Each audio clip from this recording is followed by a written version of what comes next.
పుట్టి 135 సంవత్సరాలు అవుతా ఉంది. దీని ఐక్యరాజ్య సమితి వరల్డ్ నాలెడ్జ్ డేగా ప్రకటించిందంటే ఈ దేశంలో అంబేద్కర్ కంటే మొగోడు ఇంకోడు లేదని చెప్పి మీకు అందరూ గుర్తు చేస్తాం.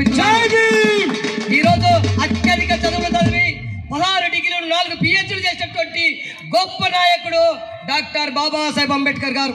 మరి ఈయన మన రాష్ట్రమా, మన పక్క ఊరా, లేకపోతే మన పక్క జిల్లా అంటే మహారాష్ట్ర రత్నగిరి జిల్లా అమ్మవాడగిరి గ్రామంలో రామోజీ భీమాబాయిలకు 14వ సంతానమైనటువంటి వ్యక్తి డాక్టర్ బాబాసాహెబ్ అంబేద్కర్ గారు. మరి ఈయన చరిత్రను తెలుసుకోవాలి. విగ్రహం పెట్టాలంటే ఎందుకు పెట్టాలి? విగ్రహం చందలేసో లేకపోతే ఇంకోటేసో కాదు. ఆయన చూపిస్తున్నటువంటి మార్గంలో ఈ బహుజన బిడ్డలందరూ కూడా నడవాల్సినటువంటి అవసరం ఉంది. ఆయన సూటు బూట్ వేసుకొని ఉంటాడు. అంబేద్కర్ ఒక మాట చెప్తాడు, నీకు 2 జతలు, నువ్వు 30 జతల బట్టలు ఉండాల్సిన అవసరం లేదు. 2 జతల బట్టలైనా సరే మంచి నీట్గా ఉతుకొని ఇస్త్రీ చేసుకొని వేసుకోమని చెప్పింది, గౌరవంగా బతకమని చెప్పింది డాక్టర్ బాబాసాహెబ్ అంబేద్కర్. ఎవరు చెప్పలే, ఈ దేశంలో మనకి ఎవరు చెప్పలే. మనం ఆనాడు మనలందరూ కూడా అంటలాంటి వాళ్ళుగా ఉన్నప్పుడు మనము ఆనాడు నాగరికతకు కానీ మన చదువులకు కానీ మనము అనర్హులం. అలాంటి చదువులలో బాబాసాహెబ్ అంబేద్కర్ గారు బడి బయట కూర్చొని డోర్ వెనకాల కూర్చున్నటువంటి బాబాసాహెబ్ అంబేద్కర్ ఈనాడు ప్రపంచ దేశాలు మొత్తం కూడా ఈరోజు ఆయన పండుగ జరుపుకుంటుందంటే ఇంతకంటే గొప్ప నాయకుడు, ఇంతకంటే రాజకీయ నాయకుడు ఈయన కూడా. మా మిత్రులు కూడా మా రిపోర్ట్లో చెప్తా ఉంటారు, అంబేద్కర్ గారు మూకు నాకనే పత్రిక పెట్టాడండి. ఆయన కూడా జర్నలిస్ట్ అంబేద్కర్ గారు, ఆయన రాజకీయ నాయకుడు అంబేద్కర్ గారు. ఆయన నెహ్రూ ప్రభుత్వంలో తొలి న్యాయ శాఖ మంత్రిగా కూడా చేసినటువంటి అంబేద్కర్ గారు. మరి ఆనాడు ఈ స్త్రీలకు ఇప్పుడు చాలా మంది స్త్రీలు లేరు. ఈరోజు మన భార్యలకు కానీ చట్టసభల నుంచి కానీ తండ్రి సంపాదించిన ఆస్తిలో వాటా ఉండాలని చెప్పింది కూడా డాక్టర్ బాబాసాహెబ్ అంబేద్కరే, మరెవరు కాదు. ఈరోజు మన ఆయన సంపాదించిండు, నాకు కూడా కావాలని చెప్పి పార్టీషన్ షూట్ వేసి అలా ఆస్తులు అడుగుతామని చూడు, అది కూడా డాక్టర్ బాబాసాహెబ్ అంబేద్కర్ గారు కల్పించారు. ఆనాడు హిందూ కోడ్ బిల్లు అమలు చేయకపోతే తొలి న్యాయ శాఖ మంత్రి పదవికి రాజీనామా చేసిండంటే ఇంతకంటే గొప్ప నాయకుడు, ఇంతకంటే నాయకుడు ఇంకేడ దొరుకుతాడండి. మరి ఎందుకంటే అంబేద్కర్ అటువంటి ఆయన మనం ఎందుకు ఊర్లకు తీసుకురాకూడదు? ఆయన ఎందుకు విగ్రహం ఎందుకు పెట్టకూడదు? కాబట్టి ఇలాంటి వాదే కాదు. ఆనాడు ఒక రౌండ్ టేబుల్ జరుగుతున్నప్పుడు మహాత్మా గాంధీ కానీ మిగతా వాళ్ళందరూ ఉన్నప్పుడు ఓటు హక్కు సమస్య వచ్చింది. మరి ఈ ఓటు హక్కు ఎవరికి ఇవ్వాలి?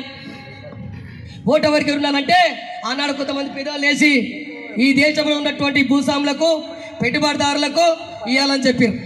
లేదు కాదు అని చెప్పి అంబేద్కర్ గారు లేచి ఈ భారతదేశంలో ఉన్నటువంటి పురుష భేదం లేకుండా 18 సంవత్సరాలు నిండిన ప్రతి ఒక్కరికి కూడా ఓటు హక్కు ఉండాలని చెప్పింది డాక్టర్ బాబాసాహెబ్ అంబేద్కర్.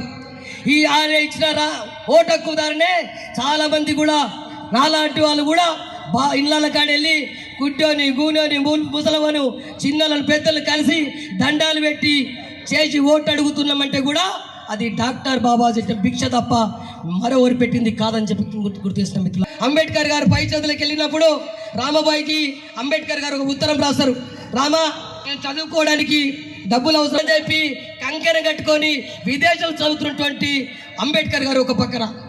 మా నానాడు ఏ తల్లిదండ్రులైనా కూడా నాకు కొడుకు బాగలేడంటే మన బిడికలు వాడి నా కొడుకు బాగలేడని చెప్పి రుకుతూ ఉంటాం. అరే నా కొడుకు ఏమవుతాడో ఏమో అని చెప్పి ఆనాడు ఆ తల్లి పిడికలు కొట్టేటువంటి రూపాయి పోగు చేసి అంబేద్కర్ గారికి మనీ ఆర్డర్ చేస్తే ఆ డబ్బులు తీసుకొని అంబేద్కర్ గారు ఎగ్జామ్ ఫీజు కట్టి పాస్ అయి వచ్చిన తర్వాత గంగాధర్ అనే వ్యక్తి చనిపోయి ఉంటాడు. ఆనాడు మరి అంత పెద్ద త్యాగం చేసిన తల్లి, ఆ తల్లికి ఉండే 2 చీరలు ఉంటే ఒకటి ఇంట్లో ఉంటే ఒకటి కట్టుకొని ఉంటే ఇంట్లోకి వెళ్ళి తీసుకొచ్చి చీర తీసుకొచ్చి ఆ శవం మీద పరిచి దాన సంస్కారాలు చేసిన త్యాగం రామాబాయికి తప్ప ఈ దేశంలో ఎవరికి లేదని గుర్తు చేసిన మిత్రులారా. ఏ తల్లిదండ్రులకు ఉంది? ఈరోజు మైకల్ బట్టి బయటకు మీటింగ్కి వెళ్తే పొద్దు మీకు ఏం చేస్తావు, రేపు ఎట్లా పరిస్థితున్నటువంటి రోజుల్లో ఆనాడు ఆ తల్లి కనుక త్యాగం చేయకపోతే, అంబేద్కర్ గారు రాజ్యాంగం రాయకపోతే ఈ రాజు ఈ మైక్ పట్టుకొని మాట్లాడలేకపోతుందని చెప్పి గుర్తు చేసిన మిత్రులారా. కాబట్టి బాబాసాహెబ్ అంబేద్కర్ గారు ఈ దేశంలో అనేక రకాల అవకాశాలను కల్పించాడు.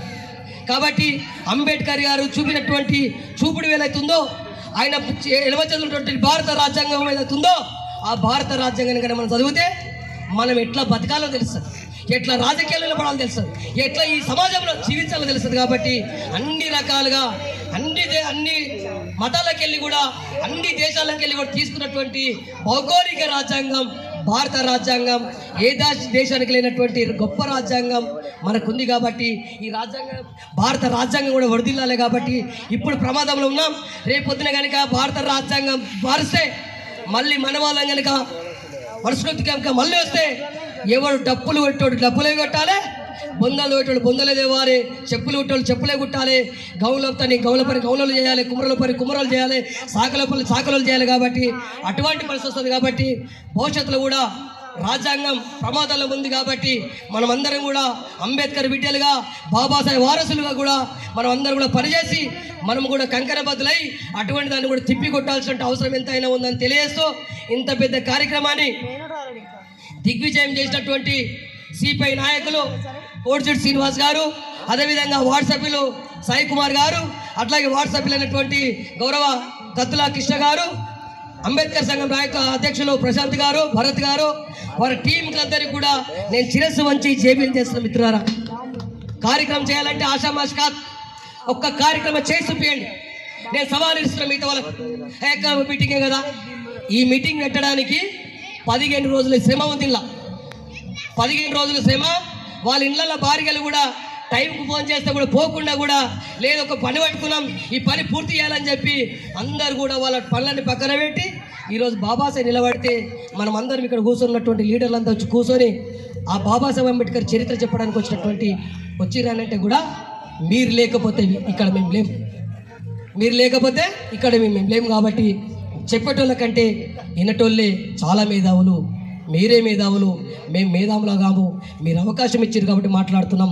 కాబట్టి మీరు కూడా ఈ స్థాయికి రావాలన్నా మీరు కూడా తెలుసుకోవాలి, పుస్తకాలు చదవాలి, బాబాసాహెబ్ అంబేద్కర్ చరిత్రను భావి తరాలు తెలవాలంటే కూడా ప్రతి ఒక్కరు అన్ని పనులు చేస్తారని చెప్పలేను.